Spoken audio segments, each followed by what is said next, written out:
Hi guys, and welcome back to the channel. So yeah, in this video I'm going to be talking about my top 10 favourite movies from the year 1973. So yeah, another amazing year for film. Some absolutely fantastic gems from this year. So yeah, the movies I've picked, like all the other lists that I do, are all in accordance with the release dates from IMDb. These all have 1973 next to their name. And again, this is just my list, my personal favourite movies. This isn't the right list. This is just my favourite list. Your lists, of course, are going to differ to mine. Your opinions are going to differ to mine, and that's absolutely fantastic. But yeah, these are my top 10 favourite movies from 1973. So going to kick it off now with number 10. So coming in at number 10, guys, we've got possibly one of my favourite dystopian movies, and that is Soylent Green with Charlton Heston. This movie nowadays I think is a little bit dated. It very much captures what the 70s thought the future was going to look like, and it is a bit, like I said, it is a bit dated. But yeah, for me, the real selling point to this movie is the twist at the end, and I think it's a phenomenal twist, and I think it's just absolutely great and petrifying. I won't dare spoil what it is unless you've not seen the movie. But yeah, it pretty much follows the dystopian future. The world is pretty much overpopulated. Food has become pretty much non-existent, and now all there is that there is to eat is this substance known as Soylent Green. You probably guess what where the twist is going. It's pretty much what is Soylent Green. Where does it come from? How's it sourced? It's just a brilliant concept for the early 70s, in my opinion, and just a fantastic setup. But like I said, looking at the movie's aesthetics, it can be a little bit dated, but otherwise I just really enjoy the direction that this movie goes, and I have fun with it. I think Charlton Heston's great in the role as well as the lead, and yeah, it just has a really creepy ending. But yeah, that is my number 10 pick, Soylent Green. So coming in at number 9, guys, is a bit of a cheat for me. It's two movies. When I was compiling this list, I couldn't decide which one to go for, as they're both kind of in the same genre. But yeah, I couldn't choose between the two, but I just thought, fuck it. These two movies are going to share 9th place for me. And I just think they're great. I really enjoy these ones. They're two horror movies as well. So coming in at joint 9th, we have Don't Look Now and The Wicker Man. Yeah, just two really creepy movies that I enjoy. Don't Look Now is it's a great movie following these two parents who are grieving for the loss of their daughter, and it just leads to an absolutely creepy as hell ending. And The Wicker Man's really great as well. You've got Ed Woodward, excuse me, coming to this little village as he's there as a policeman to try and investigate what's going on with this missing girl. And yeah, the village or the town he's there to see isn't all it's cracked up to be, and it's a great Christopher Lee film as well. But yeah, these are just two absolutely fantastic horror movies from 1973 that I just really enjoy. If you've not seen either of these, give them a go, because they're really creepy and really eerie. So yeah, that is joint 9th place for me, Don't Look Now and The Wicker Man. So coming in at 8th place, we have Al Pacino in Serpico. Yeah, this is just a great true story crime drama that I really enjoyed. Really thought the acting in this was great. Got Al Pacino starring as Frank Serpico, who had joined the force and kind of learns that it's not all it's cracked up to be. There's a lot of corruption, there's a lot of lies going on. And the movie sort of tells a story about how he uncovers and exposes this industry that he works for. I think Al Pacino was great in the role. It's not one of my favorites of him, but it is a fantastic movie nonetheless.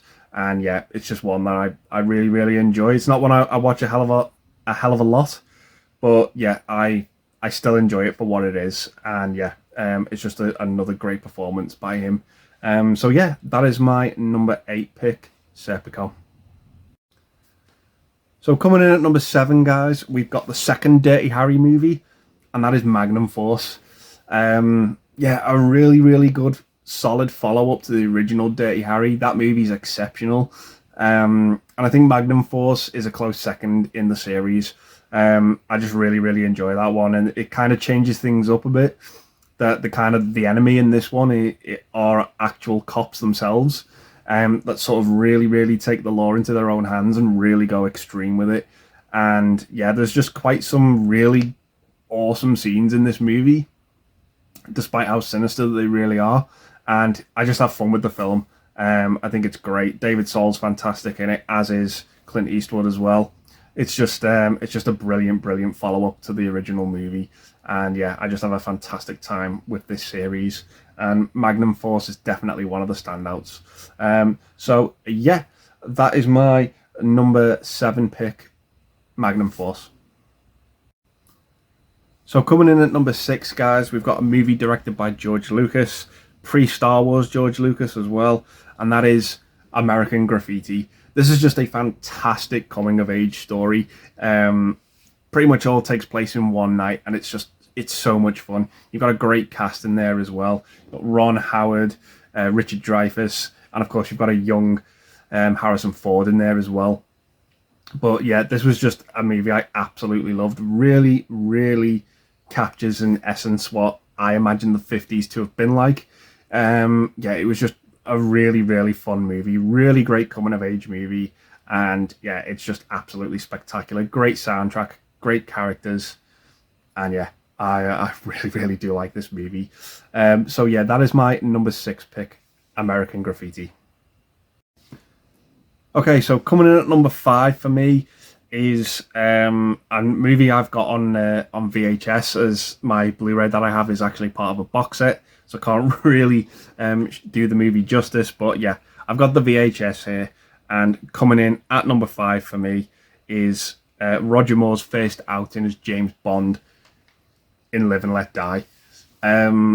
Yeah, this is a really, really fun James Bond movie that I just absolutely really adore.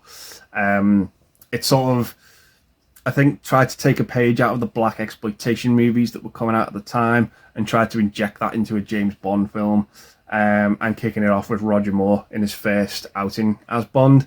And yeah, I have a lot of fun with this movie. I really enjoy the villain Kananga in this film as well. You've got the gorgeous Jane Seymour in there as well as Solitaire. And yeah, it's just a brilliant, brilliant, fun movie. Really enjoy this one. It's got a lot of fun sequences in it. The boat chase in it as well. The sheriff in this, absolutely hilarious, who reprises his role in The Man with the Golden Gun. And yeah, it's a lot of fun. You've also got the crocodile and alligator sequence as well, which is great. A lot of voodoo stuff going in there as well, which is fun. And yeah, just really, really enjoy this one. Have a blast with it. So yeah, that is my number 5 pick, Live and Let Die. So coming in at number 4 for me is a movie by Terrence Malick, starring Martin Sheen and Sissy Spacek, and that is Badlands. Yeah, this is another really, really good, gritty drama movie that I just really liked. It sort of follows, Sissy Spacek, who meets Martin Sheen, and they become this couple, but Martin Sheen's character is just really, really not all clued in, and that is just really unhinged.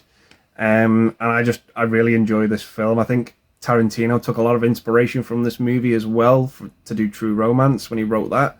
And yeah, it's a really, really cool movie. Really enjoy it. You can also taste the musical cues in this as well that spilled over into True Romance. And yeah, it's just a fantastic, fantastic movie. I love the ending to this movie as well. It's just absolutely great. Yeah, can't say much more about it than that. So yeah, that is my number 4 pick, Badlands.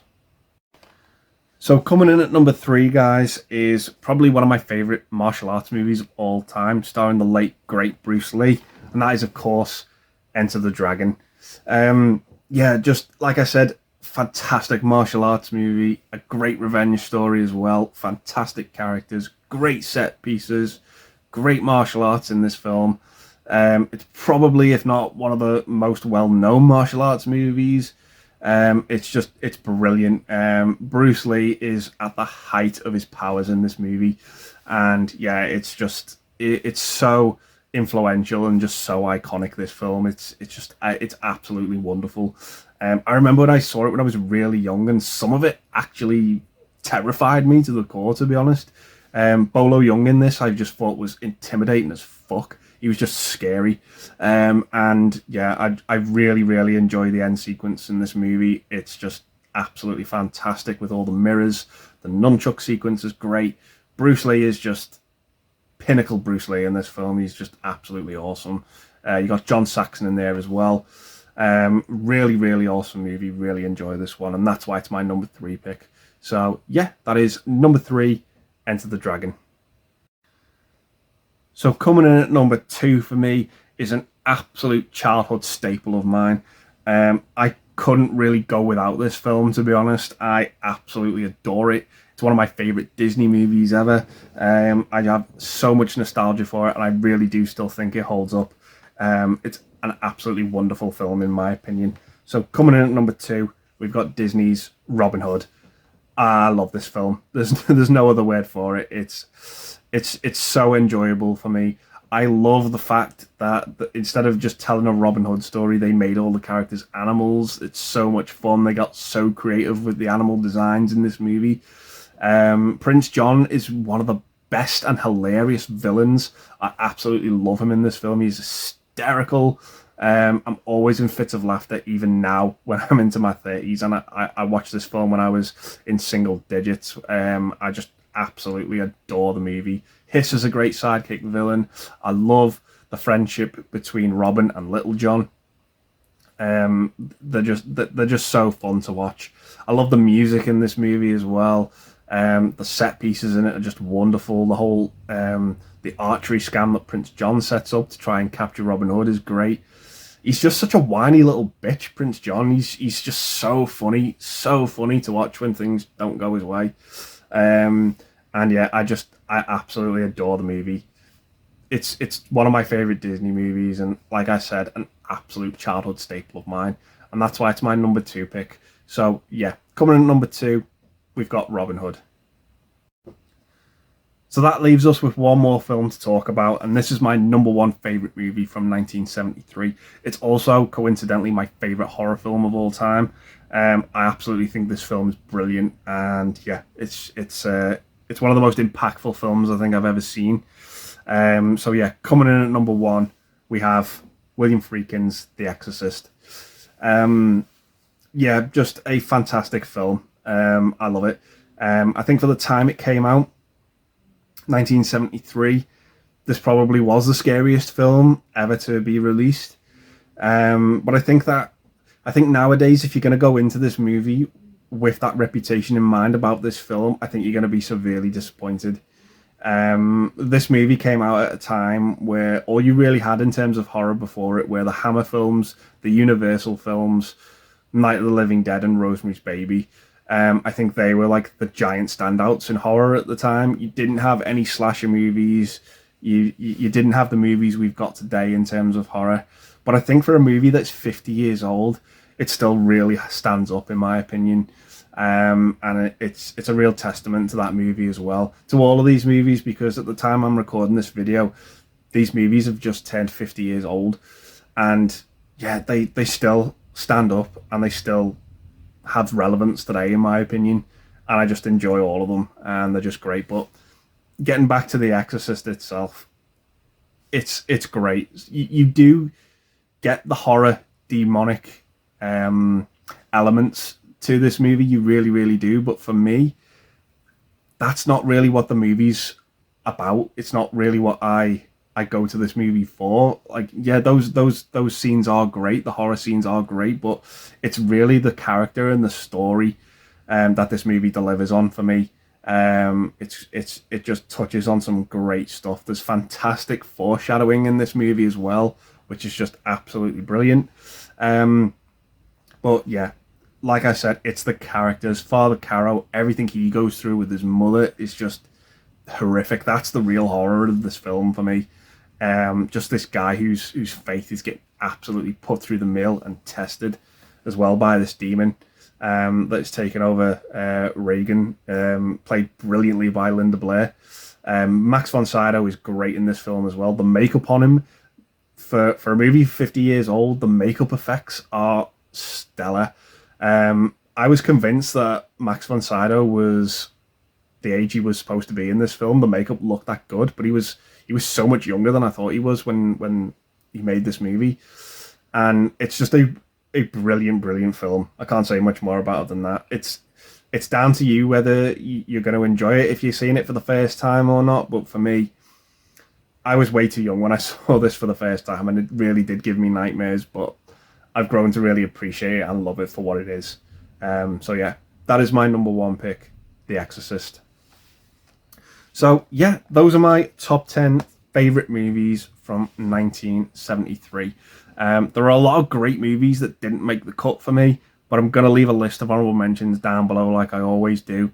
And yeah, let me know some of your favourite movies from this year as well. Other than that, guys, I'm going to leave the video there and say thanks very much for watching. Stay safe, and I'll see you in the next one. Bye for now.